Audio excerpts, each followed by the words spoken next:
नागोसलीत 79वा स्वातंत्र्य दिन उत्साहात साजरा होणार।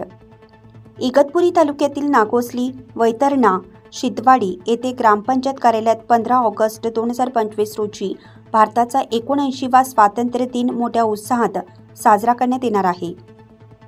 ग्रामपंचायत कार्यालयाच्या प्रांगणात सकाळी 7:15 ध्वजारोहणाचा कार्यक्रम होणार असून सर्व ग्रामस्थांनी उपस्थित राहण्याचं आवाहन करण्यात आलं आहे। गावातील सरपंच काशीनाथ सक्रुझोले, उपसरपंच अशोक दत्तू शिंदे तसेच ग्रामपंचायत सदस्य, ग्रामसेवक व ग्रामस्थांच्या उपस्थितीत हा सोहळा पार पडणार आहे। ग्रामपंचायत व ग्रामस्थांनी एकत्र येऊन स्वातंत्र्य दिनाचा औचित्य साधत देशभक्तीपर कार्यक्रम, सांस्कृतिक उपक्रम आणि सामाजिक ऐक्याचा संदेश देण्याची तयारी सुरू केली आहे। या कार्यक्रमासाठी नागोसली, वैतरणा व शितवाडीतील सर्व नागरिकांना मनपूर्वक निमंत्रण देण्यात आलं आहे। नाशिक लक्ष न्यूज ब्युरो रिपोर्ट, नाशिक।